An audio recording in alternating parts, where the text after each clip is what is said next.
Ni nani aliye kama mwenye hekima?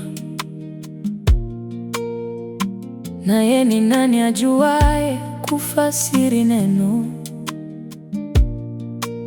Hekima ya mtu hung'ariza uso wake, na ugumu wa uso wake hubadilika. Mimi nasema hivi: uishike amri ya mfalme, na hiyo kwa sababu umeapa kwa Mungu. Usifanye haraka kutoka mbele ya uso wake, usiendelee kufanya lililo baya, maana yeye hufanya lolote limpendezalo.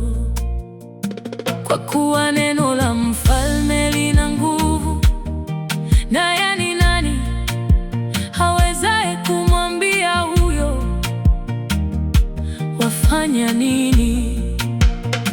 Aishikaye amri hatajua neno baya, na moyo wa mwenye hekima hujua wakati na hukumu. Kwa maana kwa kila shauri kuna wakati na hukumu, kwa sababu mashaka ya mwanadamu yaliyo juu yake ni makubwa, kwa kuwa hajui yatakayokuwako. Kwa maana ni nani hawezaye kumweleza jinsi yatakavyokuwa? Hakuna mwenye uwezo juu ya roho aizuie roho, wala hana mamlaka juu ya siku ya kufa, wala hakuna kuruhusiwa katika vita vile, wala uovu hautamwokoa yule aliyeuzoea. Mambo hayo yote nimeyaona, nikatia moyo wangu katika kila kazi iliyofanyika chini ya jua. Kuna wakati ambapo mtu mmoja anayo mamlaka juu ya mwenziwe kwa hasira yake. Pia nikaona wavu wamezikwa na wamefika kaburini, tena waliofanya mema wameondoka katika patakatifu, nao wamesahauliwa mjini. Hayo nayo ni ubatili, kwa sababu hukumu juu ya tendo baya haitekelezwi upesi.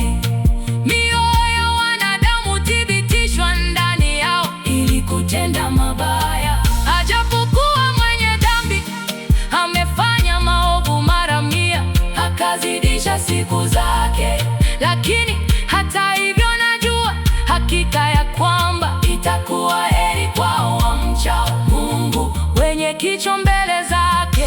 Walakini haitakuwa heri kwa mwovu, wala hatazidisha siku zake zilizo kama kivuli, kwa sababu hana kicho mbele za Mungu.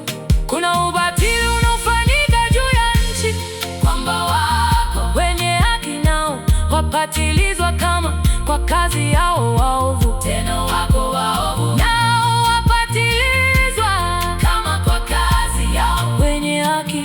Nami nikasema ya kuwa hayo nayo ni ubatili.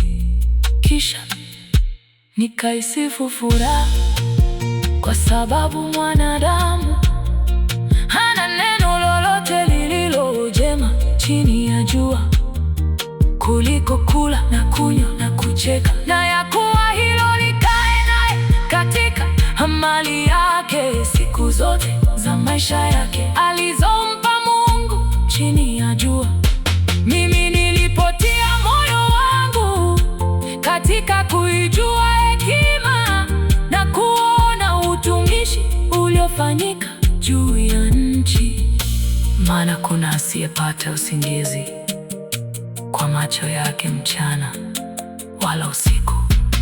Basi niliona kazi yote ya Mungu, ya kuwa haitafutikani na mwanadamu, kazi inayofanyika chini ya jua, kwa sababu mwanadamu na kijisumbua kadiri awezavyo kuitafuta, hata hivyo hataiona. Naam, zaidi ya hayo mwenye hekima ajapodhania ya kuwa hataijua, lakini yeye hataweza kuiona.